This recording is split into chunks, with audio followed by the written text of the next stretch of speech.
Pour la médecine, je l'avais choisi déjà très jeune parce que je voulais sauver l'humanité à 10 ans. Et la néphrologie, c'est parce que je suis tombé sur le petit livre de Homer Smith où j'ai vu que la médecine peut être quantifiée. Et c'est le côté quantification de la médecine qui m'a attiré vers la néphrologie. Oui, je crois que notre famille, c'est une famille de magistrats, dont mon père avait formé pour que je devienne un magistrat. Mais ensuite, lorsque j'ai l'âge de raison, si on peut dire, j'avais senti que ce n'était pas ma vocation. Alors peut-être que si je referais, je ferais la même chose.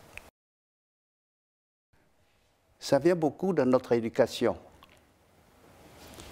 Nous sommes des bouddhistes. C'est la souffrance.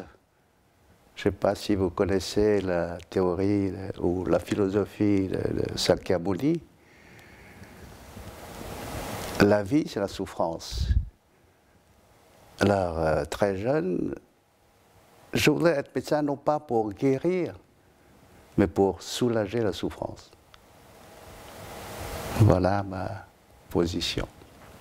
Et même maintenant, je continue à essayer de soulager et ne pas chercher à guérir. Parce que c'est au-dessus de mes forces.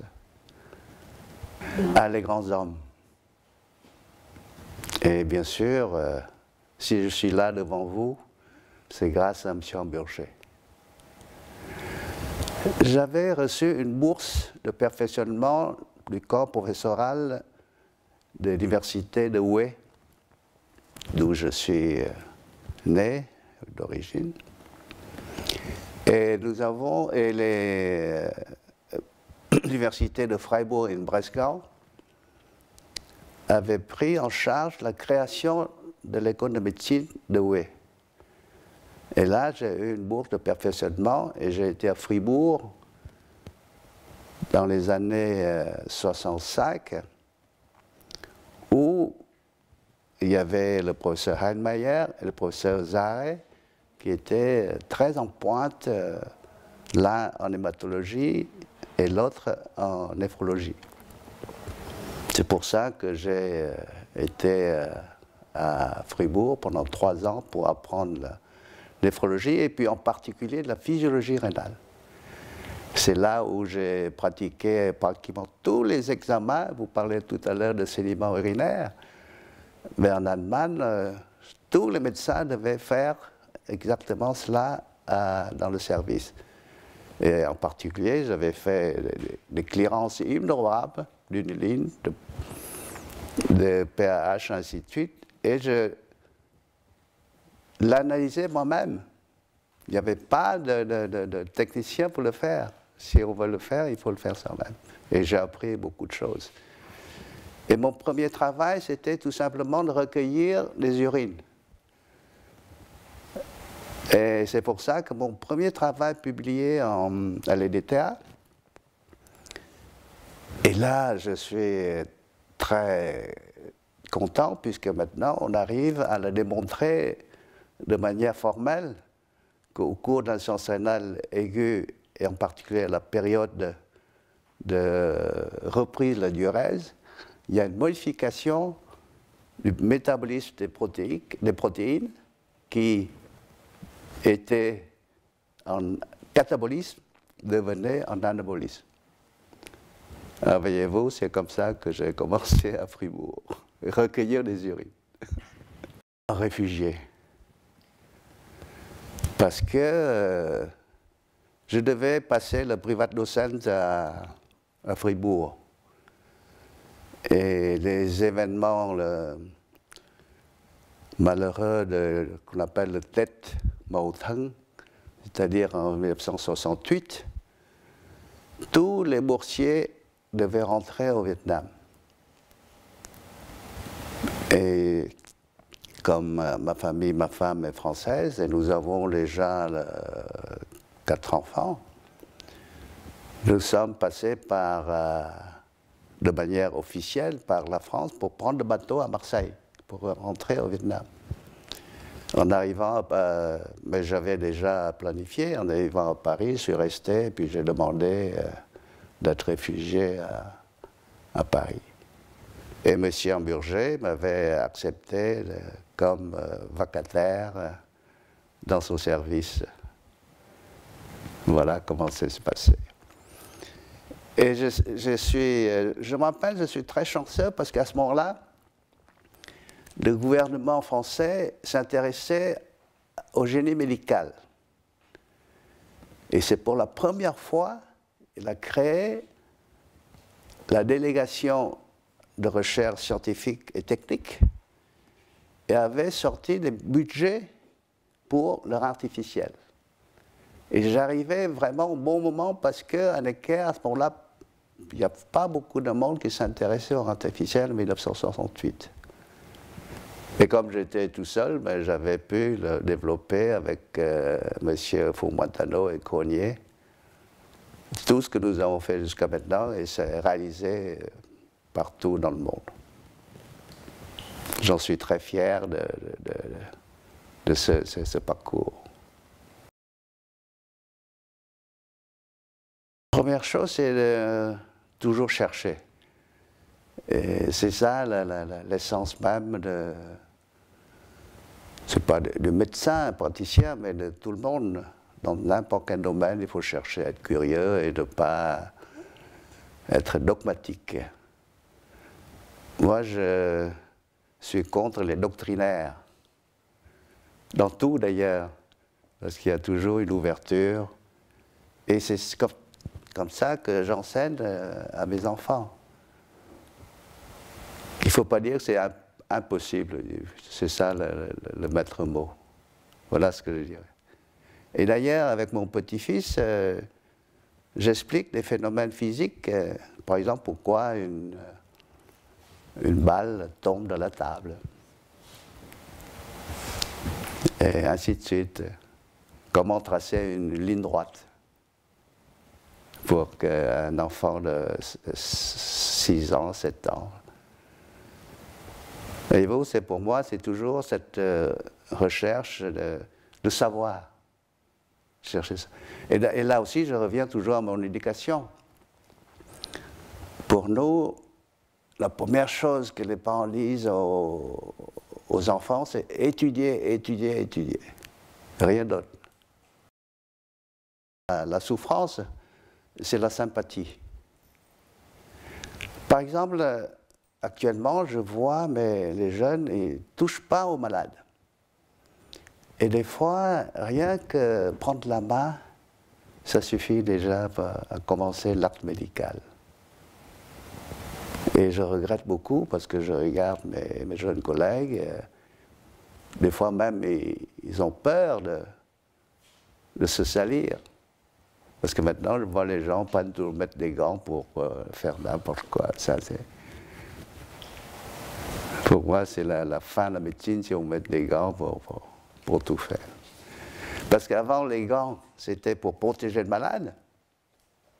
Le chirurgien met les gants pour opérer parce qu'il ne veut pas infecter le malade. Mais maintenant, c'est pour nous protéger.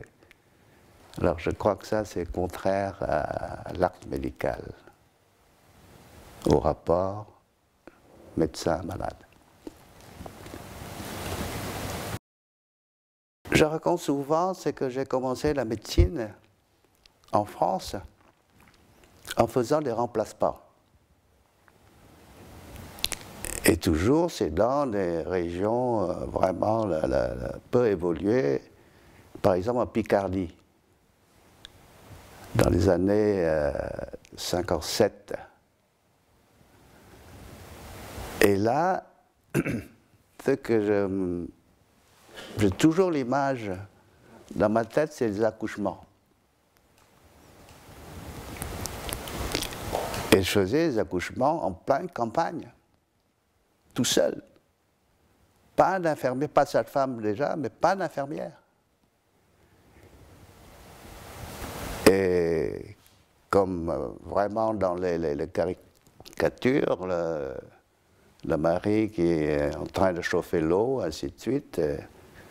Et une fois, je raconte toujours, on a couché une femme, une jeune femme, dans une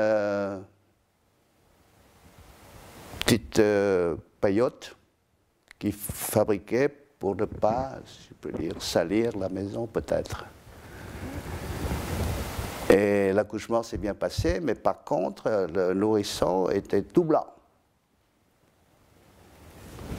Alors tout de suite, les questions d'internat reviennent dans la tête à ce moment-là. Syncope blanche, c'est très dangereux. Et puis, je ne sais pas comment, c'est ma idée, c'est parce qu'il faisait froid, tout simplement. C'était en novembre. Et j'étais un grand fumeur, j'avais toujours des allumettes et des gauloises dans ma poche. Et je prenais le flacon d'alcool qu'on avait toujours, je versais dans une grande cuvette et je flambais. Et puis je montrais, portais le nourrisson à la chaleur et devenait tout rouge. Voilà un souvenir. Et à ce moment-là, j'étais très jeune, parce que j'avais combien, 26 ans. Fait un accouchement tout seul. Maintenant, personne ne le fait. Pourquoi j'avais appris à... J'ai opéré aussi, j'ai fait des appendicites, j'avais fait des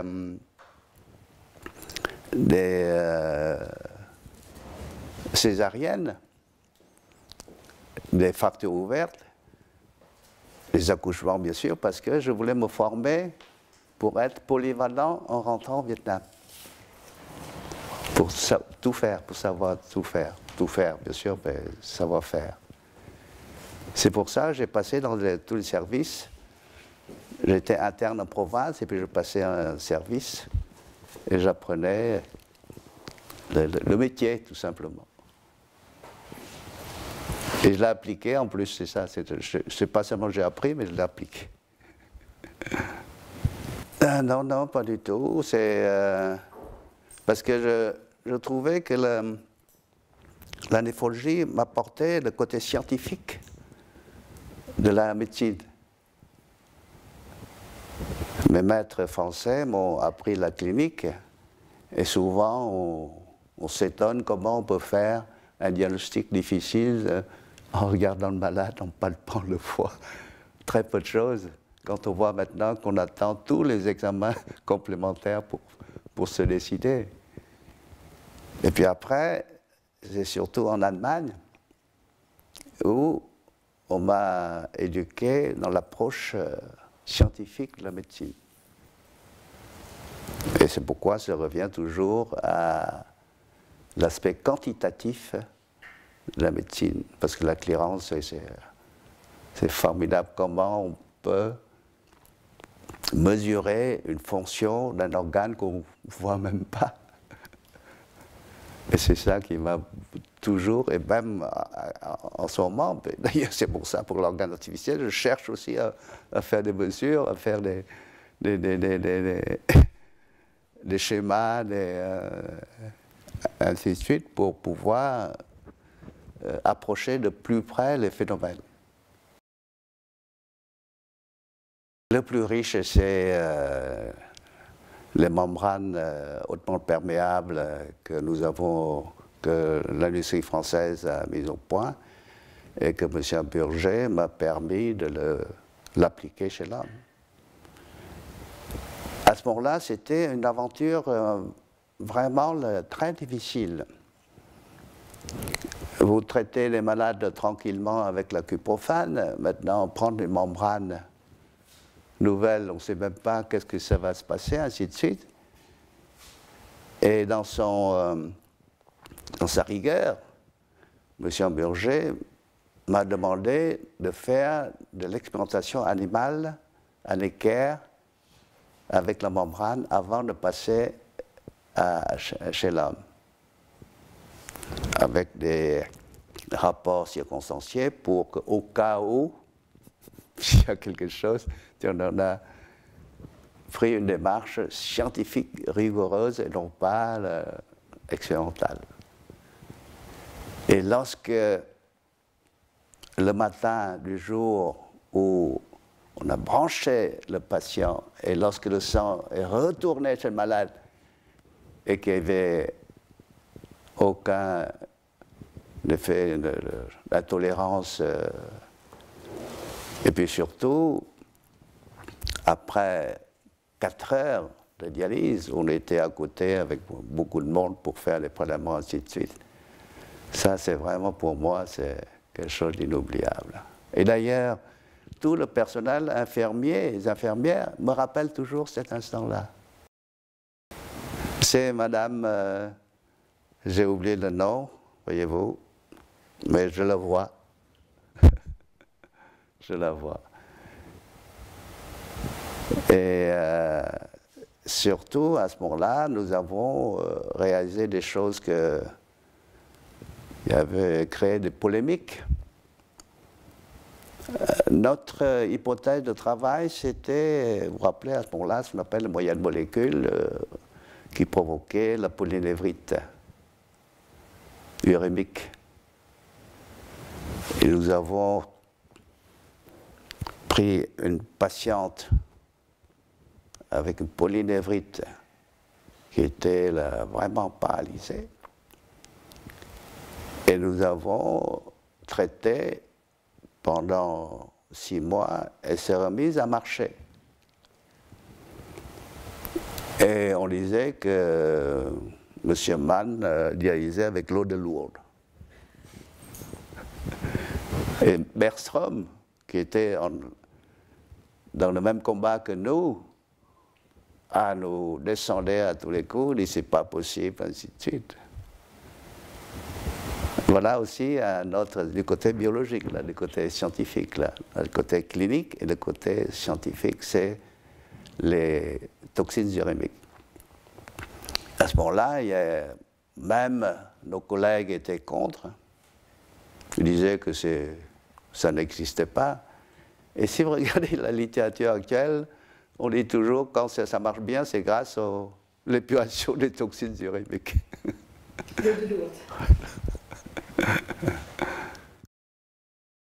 Alors, je dirais que lorsque, par exemple, je prends des exemples très concrets, on voulait humaniser les hôpitaux de Paris. Par exemple, de l'AP, je ne sais pas où nous sommes. Alors, dites, la première chose, c'est introduire le prêtre, ou réintroduire le prêtre, un imam, c'est-à-dire un représentant de la religion, de toutes les religions possibles, dans l'hôpital, pour soutenir le malade. Et là, vous me permettez de toujours revenir à mon expérience du début de ma carrière. Souvent, lorsque vous travaillez dans la campagne, carrément, on vous appelle la nuit à 2h, 3h du matin. Alors déjà, c'est difficile de trouver le chemin parce que c'est là tout noir. Et lorsque j'arrive et je vois la présence du prêtre, je pousse un soupir de soulagement. Parce que je crois que là, ce n'est pas à moi de décider, mais parce que nous sommes dans la même situation compassionnelle et que peut-être l'heure est venue d'arrêter la souffrance du patient. Parce que quand on est dans ces cas-là, la seule chose, c'est d'envoyer à l'hôpital, comme on dit. Mais là, ça devient encore plus difficile pour la famille, qui sont des agriculteurs, des fermiers. Et c'est pour ça que quand je répète toujours cette histoire, et quand je suis rentré au Vietnam pour travailler, et j'arrive aussi dans les mêmes conditions, la nuit, ainsi de suite, et je vois le moine bouddhiste, je pousse de nouveau un soupir de soulagement. Voyez-vous, c'est ça toujours ma manière de voir la fin de la vie et le début de la mort. Actuellement, on parle d'euthanasie, mais pour moi, il n'y a jamais eu d'euthanasie. C'est seulement une évolution naturelle de la vie, et ça, c'est un enseignement à la fois de Sakyamuni, mais aussi de Confucius et de Lao Tse. Et c'est tout un ensemble qui me fait avoir cette position, ce comportement. Bien sûr, il n'y a pas de progrès sans enseignement. Alors je reviens toujours, c'est impossible de s'en sortir de l'éducation. Tous mes ancêtres ont été des enseignants. Et comme je disais toujours, c'est que pour nous, la première chose, c'est d'apprendre. Pour apprendre, il faut des enseignants. Et mon père m'enseignait, mes oncles, ainsi de suite. Des choses et d'autres. Par exemple, je commençais à écrire un caractère chinois à 12 ans, par exemple, sans connaître le chinois, mais le caractère chinois, parce que nous avons une littérature basée sur la culture chinoise. C'est pour ça qu'il faut qu'on apprenne le caractère chinois. Alors je sais écrire un petit peu, ça étonne beaucoup les gens, que par exemple pour les Japonais, ils me disent toujours, vous savez, ils ont l'habitude de présenter des cartes de visite, et moi j'écris mon nom en caractère chinois, ça les étonne. Mais c'est une partie de mon éducation. J'en ai fait beaucoup, aussi bien pour les médecins, dans le certificat de néphrologie, pour les infirmières, en néphrologie, en dialyse, pour les techniciens, pour les ingénieurs. J'ai été professeur de génie médical à l'École Polytechnique, à l'École centrale des manufactures, l'École d'application d'électronique, l'Université de technologie de Compiègne. Et je continue à le faire. Et ça vous plaît? Ah oui, ça me plaît beaucoup. Ça me plaît beaucoup parce que ça vous oblige à chercher, à trouver la chose exacte. C'est ça qui est toujours une détermination pour moi, de chercher la rigueur des choses. Actuellement, il y a deux côtés. Bien sûr, je ne connais pas bien le côté, la partie moléculaire de la néphrologie, mais je crois que c'est de là où viennent les thérapeutiques de demain. Et en particulier les méthodes pour éviter d'abord la progression de l'insuffisance rénale, et puis même pour la transplantation par exemple, j'avais soumis un programme de recherche sur les transplantations de cellules rénales et non pas d'organes. Et qu'en même temps, on fait la dialyse pour le côté d'excrétion, l'équilibre hydroélectrolytique, ainsi de suite, eau et sel, et transplantation de cellules rénales pour le côté endocrine. M. Bourget nous avait toujours dit que, vous savez, si on voulait imiter l'oiseau, on ne volerait jamais. Et l'avion, ce n'est pas un oiseau. Et que si vous voulez éviter le rein, c'est impossible. Et dialyse a fait le côté excrétion, équilibre, plus ou moins, et surtout si nous faisons la dièse quotidienne, l'équilibre hydroélectrique est complètement rétabli, puisqu'on a mis le patient dans sa tolérance au point de vue de surcharge hydroélectrolytique. En revanche, ce ne serait pas nécessaire de faire la partie endocrine du rat, mais faire des transplantations de cellules rénales. Et à ce moment-là, on avait rétorqué en disant que si vous faites ça, vous devez utiliser les médicaments anti-rejet, c'est dangereux pour le malade, ainsi de suite. Nous avons demandé que ce soit encapsulé de cette manière-là. Il n'y a pas ou peu de réaction immunologique, mais seulement une réaction endocrinienne. Voilà comment je vois le futur. Il y a longtemps que je ne l'ai pas fait, puisque je suis en retraite depuis 11 ans maintenant. Mais par contre, en ce moment, j'ai des amis qui sont dans cette situation. Peut-être que la différence est grande, puisque là, c'est parler à un ami puisqu'on a des relations particulières, plutôt qu'un malade qui a des relations médecin-malade. Mais c'est tout la même chose. C'est-à-dire qu'il faut profiter de ce qu'on a, et puis de s'adapter à la nouvelle situation.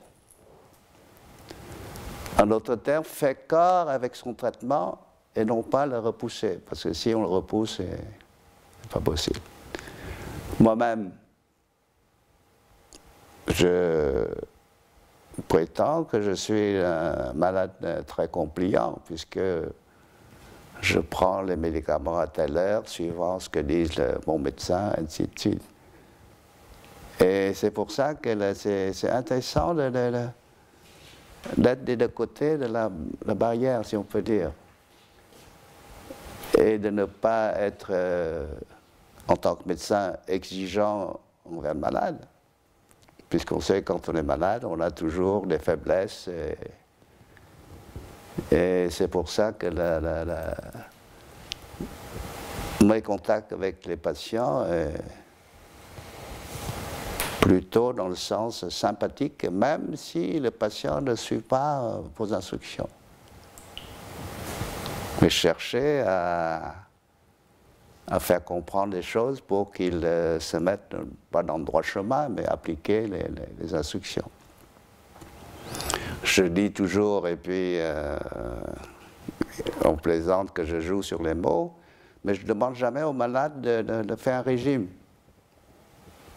Je demande aux patients de changer vos habitudes.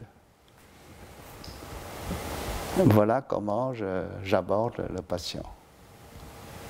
Avec sympathie, en connaissant ses problèmes, pour essayer de le mettre dans pas le droit chemin, mais dans le bon chemin. Pour moi, il n'y a pas de limite. Il n'y a pas de limite. Par exemple, on parle souvent liberté de procréation, liberté de mourir, ainsi de suite. En d'autres termes, la curiosité est une faculté de l'homme et je crois beaucoup en l'homme.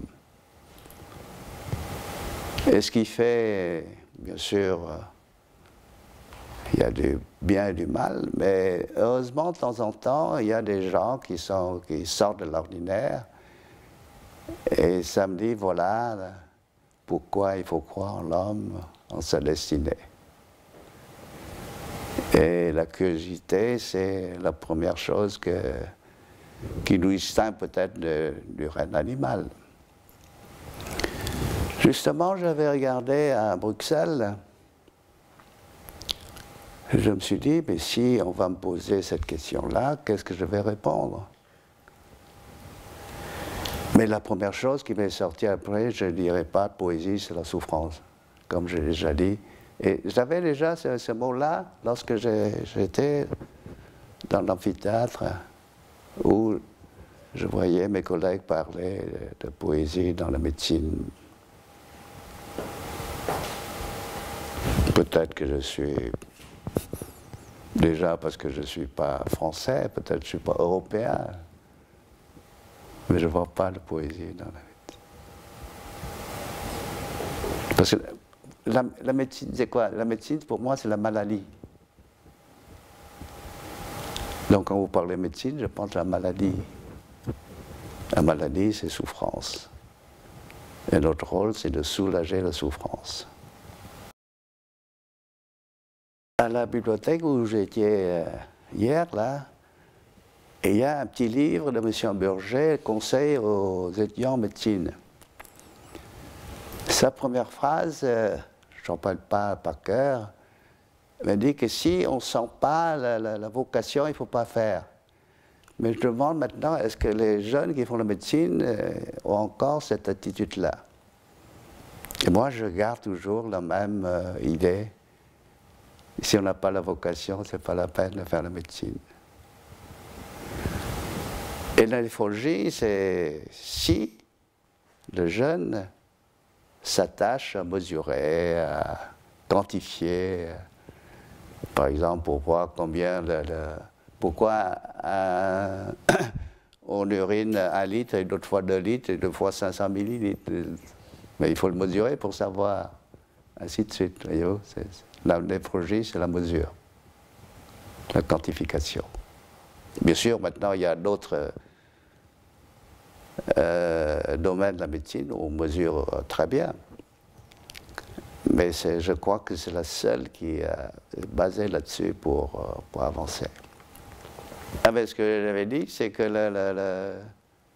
je suis tellement optimiste. Mon vœu, c'est que mes collègues travaillent, c'est tout. Continuent à travailler.